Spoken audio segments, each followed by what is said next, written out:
blessing to see your child do something like that. You did a good job. All right, turn if you would tonight to the book of Proverbs. Book of Proverbs, chapter 12. It's good to see all of you who came out this evening. We've got a lot of people out of town, others who were sick, and so come down tonight, but that's okay. We're going to have church anyway, okay? Amen. And glad you could be here, and trust that this message will be a help to us if we will let it be a help to us. Let's begin with a word of prayer, then we'll get started. Father, thank you for this day. Lord, we are thankful for your love for us. We're thankful that we can come to you at any time with any request, and that you hear us. And Lord, there is no limit to the love that you have for us. And so we thank you for that. We thank you that you love us enough to give us your word, that we can know you, that we can know your will for our life. Tonight I pray that you'd help us to be reminded of your will for our life from the text we'll be looking at in the next few moments. And I pray these things in Jesus' name. Amen. Real quick, I want to remind you of what we looked at a couple of weeks ago, because it's been 2 weeks, and a reminder like this can only be beneficial if we'll let it. It was in verse number 18 of chapter 12 that Solomon was writing about the tongue and the power that our words have. He said that it's possible for you and I to speak words that pierce like a sword, while at the same time it's possible for our tongue to give help. And I was trying to explain to us then that many times our tongue hurts people in accordance to the context whenever we respond in anger to those who have offended us. It happens sometimes, doesn't it? And I think all of us would admit to such moments, whether it be with our spouse or with our children or with our co-worker, things bother us and we respond in anger. Those words can many times will hurt those that we have spoken those things to. The other idea in that context was whenever we speak without thinking. Sometimes we say things we didn't mean to be hurtful, but we were just talking, and as we talked and the words came forth, it was later that we realized that was pretty dumb and it didn't need to be said.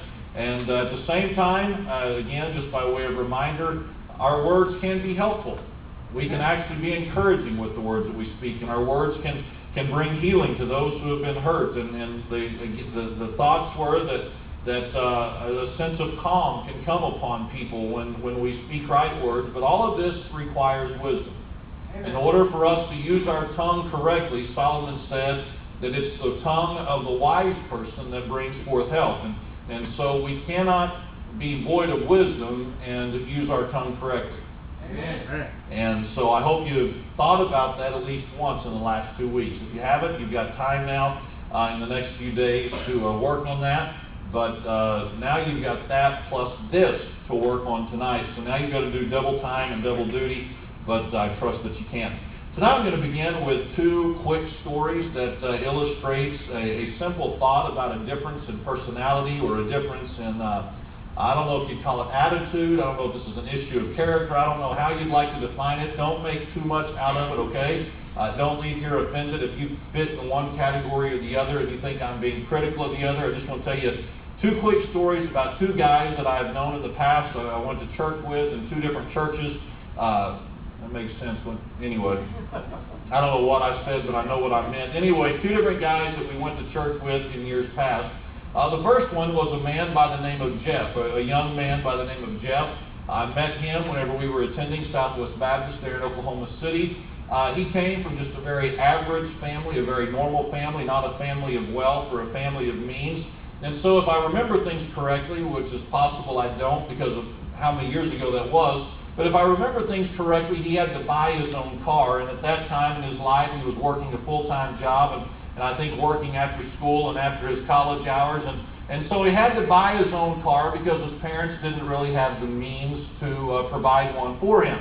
Having said that, he did not go out and buy himself a brand new car. He bought himself one of those older Cutlasses. You remember what those things look like, the long ones with the 2 doors? And it was a long car, and it was a heavy car, and it was a big car. And that's what he drove. Another guy that I want to talk to you about in just a minute was a man that we went to church with in Tulsa there at Eastland. He was a married man, and he was a hard-working man. His name was Jace. He was a hard-working man. He did sheetrock every day. And on the church building edition that we did there when we were attending there, I had the chance to work with him one day, and he was hard to keep up with. He could throw that sheetrock over his shoulder, hold it up, screw it up, and make all the cuts and all this other stuff. And he was moving fast. He was a hard-working man, but they were not a family of means or a family of great resources. And the car that he and his wife were driving, it was like a little Dodge Neon. I don't know for sure if that's what it was, but it was one of those smaller, compact, four-door cars. And Jeff and Jake had two totally different approaches on how to maintain a car. Jeff was the type that if there was grass in the car, you got it out immediately. If there was dust in the car, you wiped it down immediately. I mean, Jeff's car was always in pristine condition.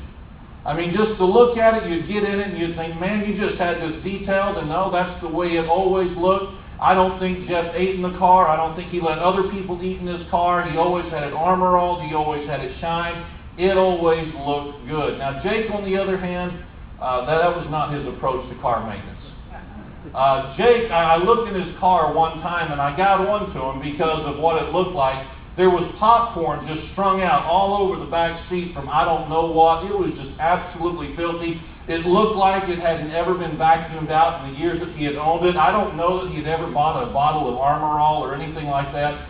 I mean, there was nothing shining about this thing whatsoever. And so we've got two different guys with two different outlooks, mentalities, attitudes, whatever you want to call it, toward car maintenance. And you may find yourself in this category or somewhere in between. But let me just say this. Me personally, I have a hard time understanding why people would work hard to buy something and then not take care of it.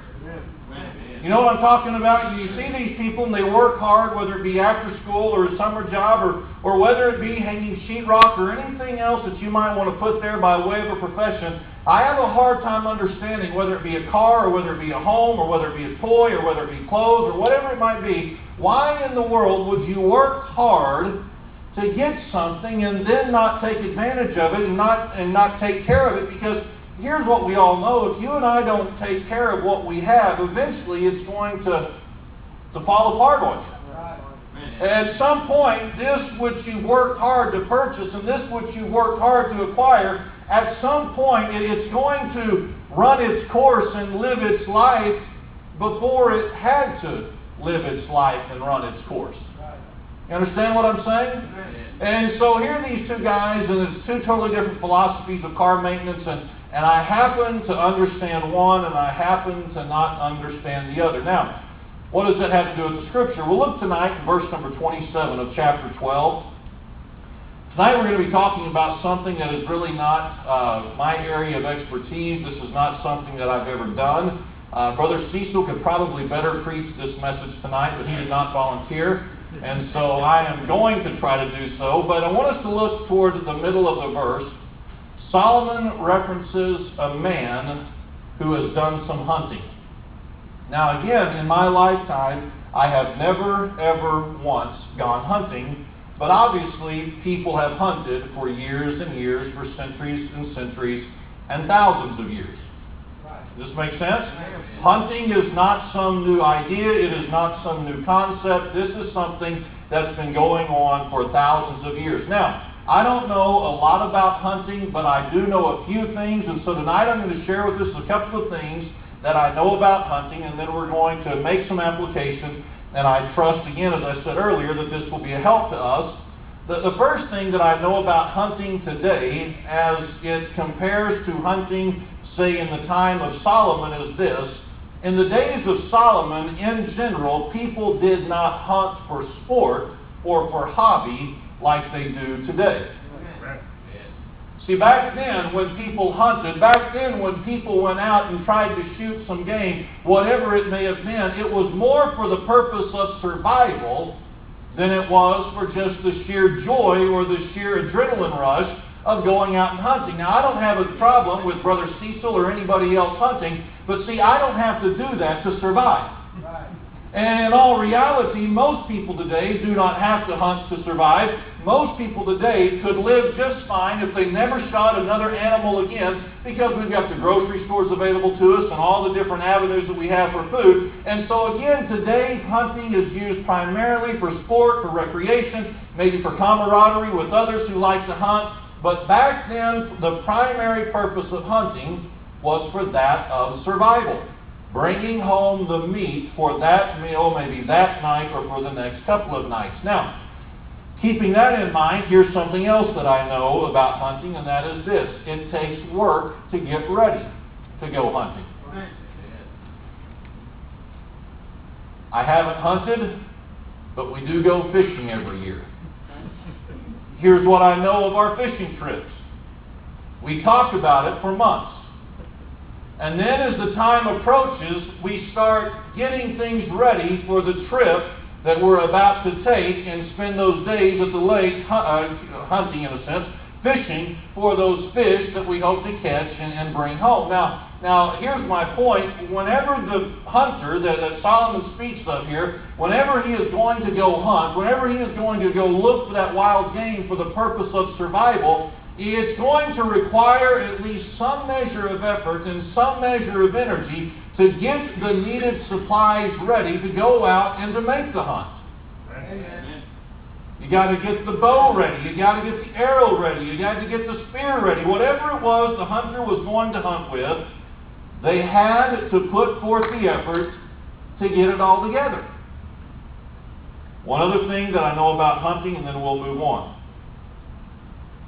While the hunting may be fun, while the hunting may be enjoyable, while the person has to put forth the effort to go out and to get the game, whatever it may be, once the game is gotten, the work does not stop. Amen. We love our fishing trip, but every one of us who have ever been on it will say this: the fishing is the easy part. It's the cleaning the fish that is the hard work. For the hunter, again, I don't know exactly what this would look like, but I've heard of something like this: field dressing the animal. Now, I don't know exactly what that means, but it sounds like work from what I understand. And then you got to get the animal back to the campsite, and then you got to process the meat, and there are all these other things that go along with it. So here's what we've got as it relates to hunting. According to Kyle, it was back then for survival and not a hobby. It required work to go out and be prepared for the hunt. And once the hunt took place, work was still required to get the food back home to where it could be eaten and enjoyed by those who were waiting on it. Following this? Okay. Now, why are we talking about that? And me wasting your time in a sense. Well, look at verse number 27. The hunter. Here's the first part that Solomon references. The slothful man roasteth not that which he took in hunting. Now here's a man that Solomon references in the first part of verse number 27, and he's gone hunting. Why'd he go hunting? Somebody tell me, why'd he go hunting? Food, right? For the purpose of survival. It does not indicate that this man was just an avid outdoorsman who just loved to go out to the outdoors and to the wild and just go out there and be with nature and see what he could kill and bring home and have the head mounted and stuff like that. No, the indication would be that this man went out hunting for the purpose of survival. Now follow this, please. In order for him to go out and hunt, what did he have to do? He obviously had to put forth some effort and put forth some energy to make sure he had the needed supplies to go out on this hunt. And at some point, he obviously enjoyed some measure of success in his endeavor to hunt this animal for the purpose of survival. And he even puts forth enough effort to get that game back to the house. But notice what Solomon says of the character of this individual. He says that this particular individual is slothful in his character. So what does it mean to be slothful? It means to be lazy. It means to be lazy. How lazy is this man? Solomon says the man is so slothful that he will not roast what he took in from hunting. Well, what does it mean to roast something? To cook it, to prepare it. You following this? Alright, so here's the man. I want us to see this flow of events and this flow of thought because of how we'll use it in a couple moments. Here's a man who puts forth enough energy to get his hunting gear assembled. He puts forth the energy to go out to wherever he thinks he will find the wild game. He puts forth the effort to actually kill the animal that he is hunting for, or at least catches his eye. He takes that killed animal, that dead animal, back to his home because he knows he needs it for his survival, and yet whenever he gets home, he is so lazy, he won't even cook it. Now, let me ask you something. Does that compute with you? Does that register with you? Does that make sense that here's someone who would go through all this and now he's not even going to eat it? Well, it's kind of like the guy who works hard every day to be able to make the car payments, and yet you look at his car and he treats it like a piece of trash. It doesn't compute. I mean, you're working hard, you're going to work every day, busting your back, and you're doing all these different things so that you can make these car payments, so that you can buy this car, and yet you treat this car like trash. See, that doesn't compute with me. And I would look at this man who Solomon is referencing, and he says, here's the man, he goes through all this effort, all this energy to go out and to kill some food for the purpose of survival. He brings it home, and yet he is so lazy now, he won't even cook it. All right, so very simple question. If you hunt for the purpose of survival, you go out and hunt, yet you won't even cook the food that you've brought in, what's going to happen to the food? It's going to spoil, it's going to rot, and it's going to go bad. What will happen to the individual? He's going to be hungry, and if he maintains that pattern of life long enough, he'll what? He'll die. His life will come to an end. Okay, so at some point, if he doesn't want the food to spoil, at some point, if he doesn't want to be hungry or to become sick and weak and malnourished, or if he doesn't want to die, see, at some point, something's got to change, but that's where his life is heading if he refuses, listen, if he refuses to roast the food that he brought in from hunting. Now, that's the character of one man. Now, notice there's the character of another man referenced. He says, but the substance of a diligent man is precious. The substance, well, according to the context, that substance could only mean one thing, and that's the game that's been brought in from the hunting, right? Right. All right, so what is a diligent man? What is a diligent man? Well, a diligent man is one who is persistent or constant in one's effort. They're persistent. They are constant in their effort. They don't stop until the job is completed, until the task is performed. Now look at what he said. He said this of the diligent man. He said, but the substance of the diligent man is precious. What does it mean for something to be precious? Of great value. It is something that is important to him. It is something that is significant to him. It's like this man realizes, hey, you know what? I got up this morning and realized I need some food today. Therefore, I'm going to put forth the effort to gather my hunting supplies up. I'm going to go out to where I think the game will be, and where the game is at, I'm going to take the life of an animal, and I'm going to bring it home. But once I bring it home, I'm not going to stop and not apply myself. No, I'm going to stay constant in this endeavor. I'm going to be persistent in this endeavor. I am not going to sit and let it spoil and me go hungry. Why? Because this substance, this food, is of great value to me. About a month ago, guess what happened at our house? The freezer door got cracked open just a little bit out in the garage. We discovered it when blood was dripping out of the freezer. Now, I didn't even hunt for the food.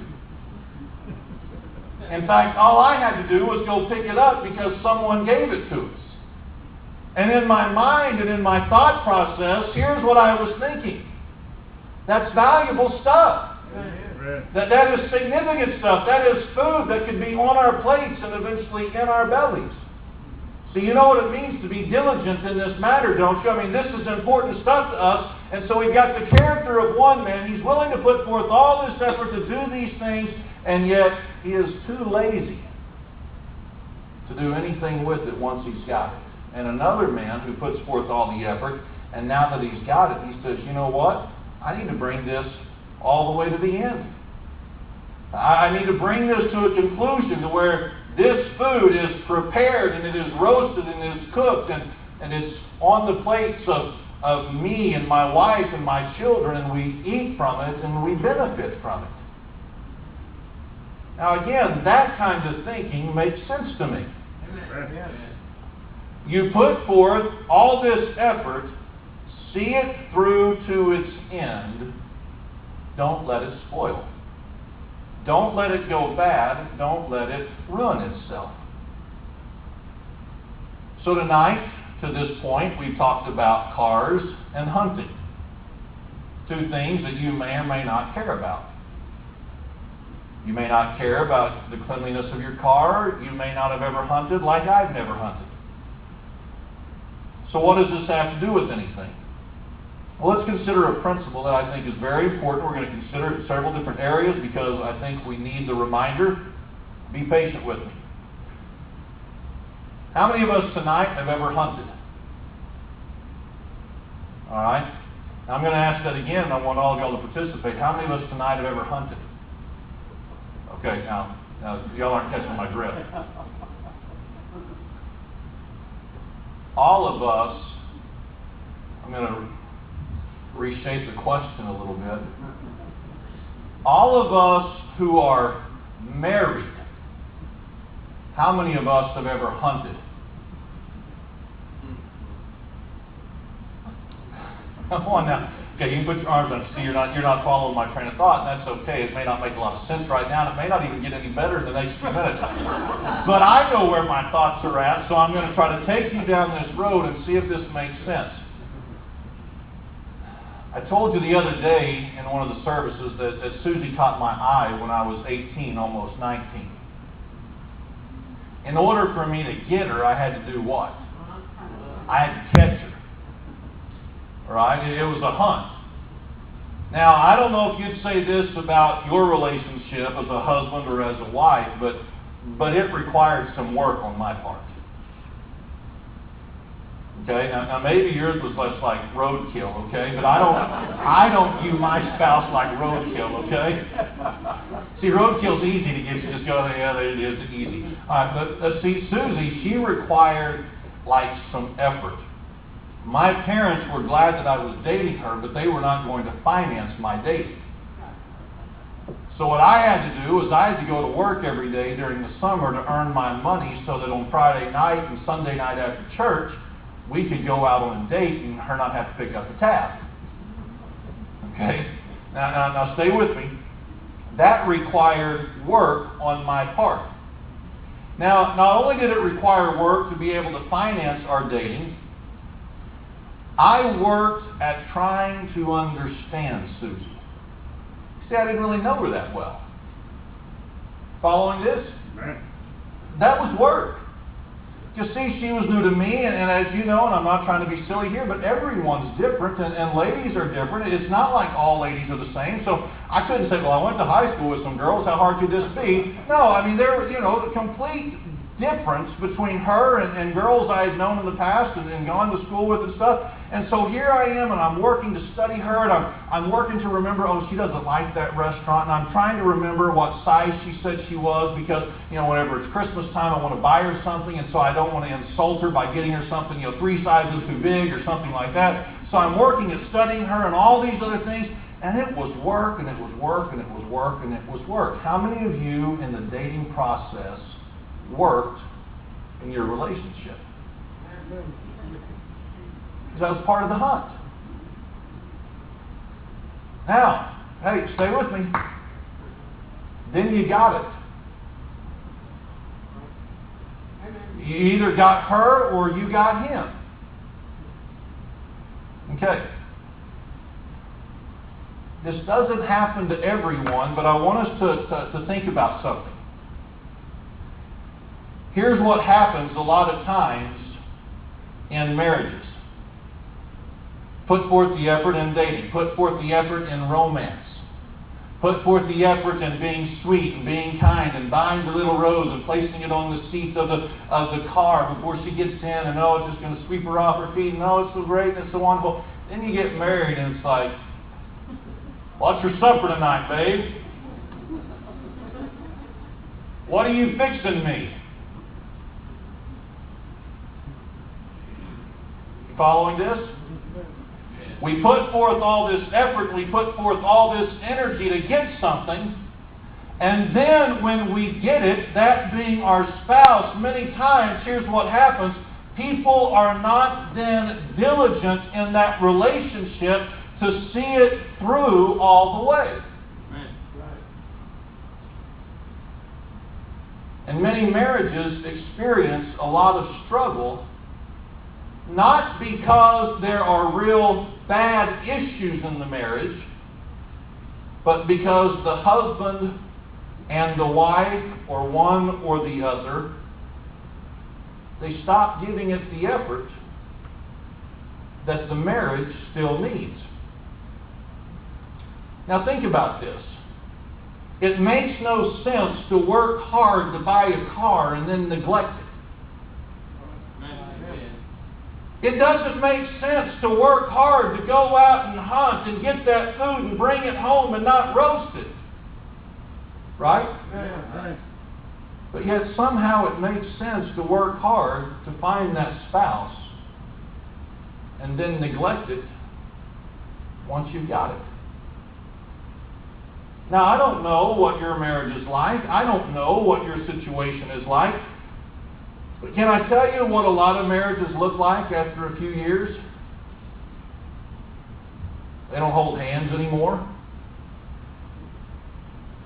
They don't kiss anymore. Yeah, I mean, maybe the quick peck or something like that, like, got to do that so you don't get on to me later.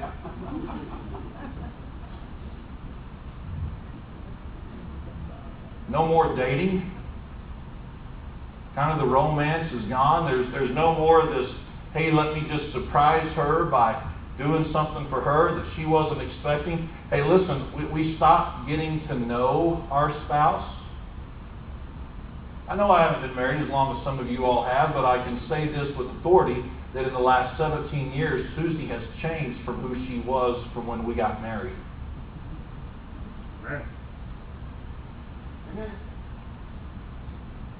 And here's what I've discovered in our marriage, my marriage. I may have gotten her, but I don't have this thing done yet. And I will not have it done until one of us passes from this life. And so what do I need to do? I need to commit as a husband to continue continue getting to know her and putting forth the same effort into her as when we were dating. Ladies, you need to make sure that you put forth the same effort in wowing him that you did when you were dating. So, well, what does that mean? It means things like this. If you combed your hair back then, comb your hair now. No, listen. Hey, is it not easy to just get comfortable around the house? So he comes home from work, and what's he see? He sees the same thing he rolled out of bed with that morning. Now that may seem silly, but do you know how many images men see throughout a day and throughout a week? And did you know that men are stimulated by image as much as they are by anything else? Ladies, get up in the morning, comb your hair, brush your teeth, put on some makeup, get dressed. Really. Make it exciting to come home to you. Men, surprise your wife and say, hey, we're going out on a date without the kids. And get the door for her and hold her hand and scare her to death.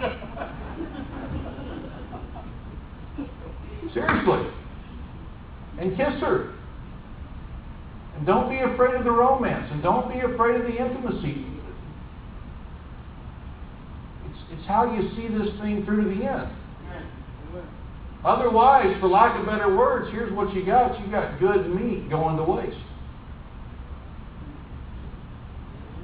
You've got good meat spoiling. And you know what? It'll cause problems somewhere down the line because you're not seeing this thing through all the way. But let's take it a little bit further. How many of you know that kids require a lot of effort? Amen. Duh. We know that. If you've got one of them, you know they require a lot of effort, and you get two of them, that's twice the effort, three of them, 3 times the effort, and the list goes on and on and on. You know what we're guilty of sometimes? Getting our kids to a certain point in their developmental life, and then they just kind of start doing their own thing. And I've seen this happen many, many times, where parents just kind of let them drift and go that direction, and parents say things like this, well, you know, they're just kind of going through those awkward years, and they don't really want me around as much as they used to, and they don't really need me around as much as they used to. And that may be so, but I'm here to tell you, and all of us should know this by now, but I'm here to tell you that our kids, even as teenagers, need us. It's in different ways from when they were children, but they still need us. Amen. And is that effort on our part? Of course it is, because they reach a certain age where it's so easy to let them go to their room and play their video games and have the friend over and do this and do that. And I'm not being critical of that, but what I'm saying is this. Our kids can reach a certain age, and our grandkids can reach a certain age where, in a sense, we can outsource them for several years. And we provide them shelter, and we provide them food, and we provide them the basic necessities. But to be able to truly say we've got a close relationship with them, it doesn't happen.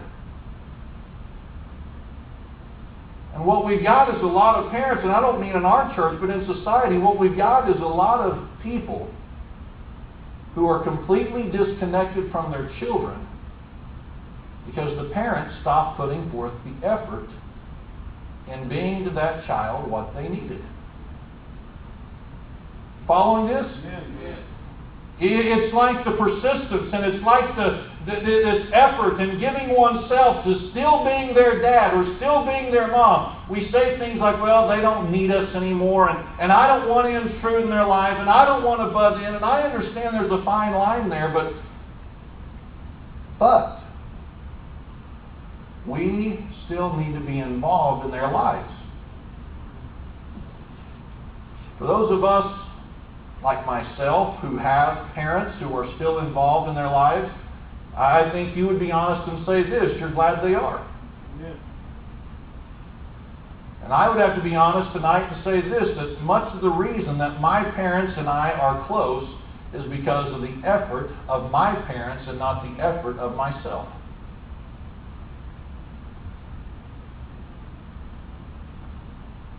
I need to learn from that and recognize that if I'm going to stay close to my kids, I've got to put forth the effort, because I don't want there to be good meat in Nathan, Hannah, and Leah. And it's spoiling because I'm not willing to put forth the effort that's required. Amen. The other thing is this, as it relates to our kids. All of our kids. Hello? All of our kids. So what do you mean? Have you ever known that some parents have favorites? Amen. I mean, like, hey, that's my boy. It may be my boy, but guess what? I've still got 2 girls. It may be that, well, that's Daddy's girl. She might be, but so is the boy, my son, and the other daughter is my girl. And it is very easy in homes for the personality of one child to maybe click with the personality of the parent a little bit better than maybe the other one. And so what we might do is, might be our tendency is we invest in this child, but maybe this one or the other ones, they kind of get pushed to the side and we don't invest in them. No, hey, listen, that's not what it's about. It's taking advantage of everything that we have in our house and investing in all of them equally and to the same degree, because we don't want that to spoil. We know this to be true in relationships. It takes work, doesn't it? Yeah. Not just in the marriage and with children. It's needed in friendships. I would bet that many of us have testimonies kind of like this. I used to be friends with so-and-so, but we just kind of drifted apart. Well, what happened there? Did y'all get into some kind of an argument? Was there some kind of a conflict? Was there something that really caused problems in the relationship? No, we just kind of drifted apart. Now, you know what we're saying? We're basically saying we just let that good friend that was an encouragement to us and that was a help to us and however we describe it, we just kind of let them go our way and we went our way. Why? Well, because it was requiring a lot of effort. We had to clean our house up if we were going to invite them over, and that just got too much.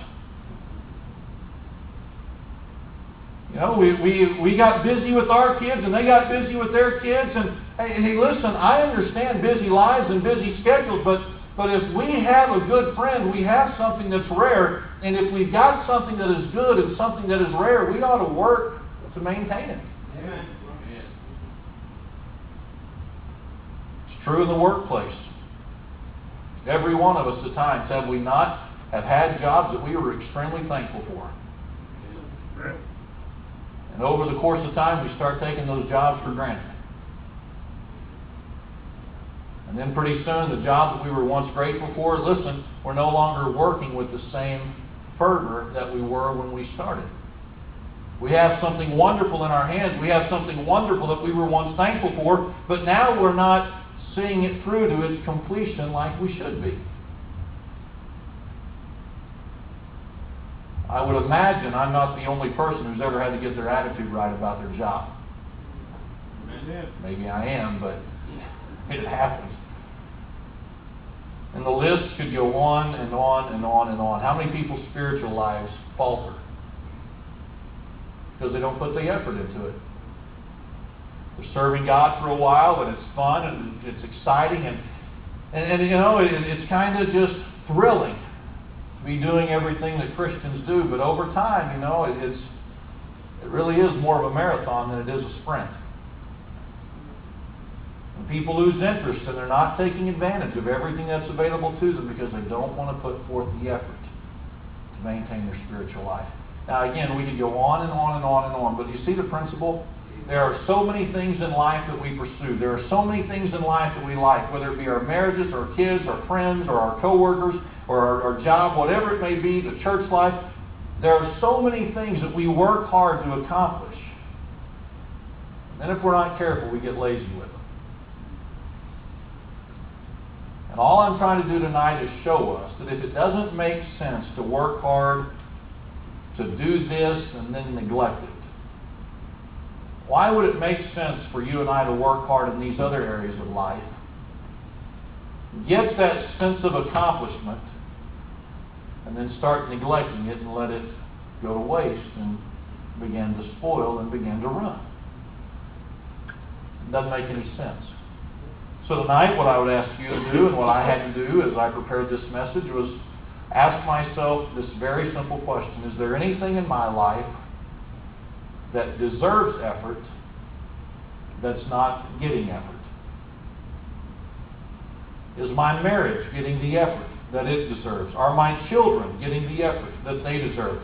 Is my spiritual life getting the effort that it deserves? Are my friends getting my effort that they deserve?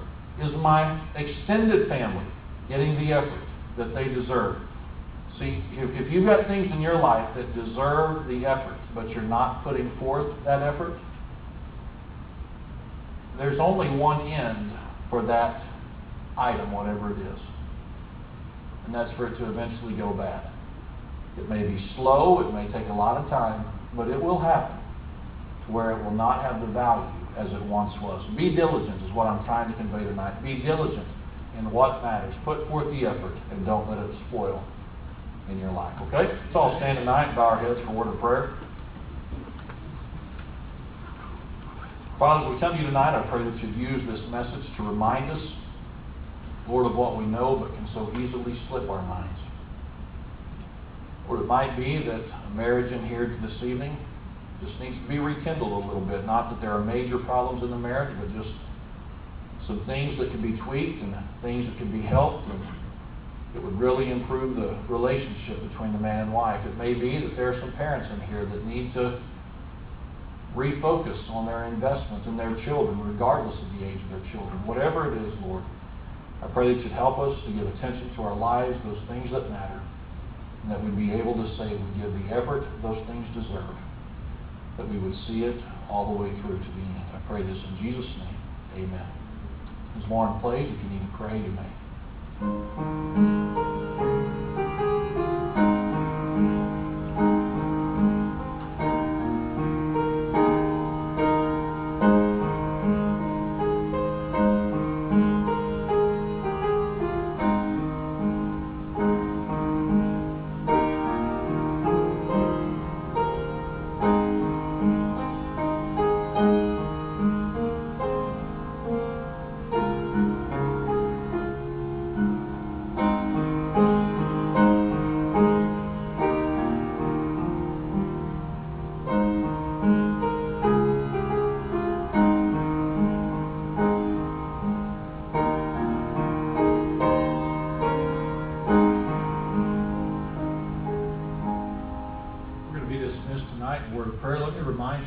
If you've got young people in the youth group that we'll be leading at 5 o'clock Friday for our youth rally in Liberal.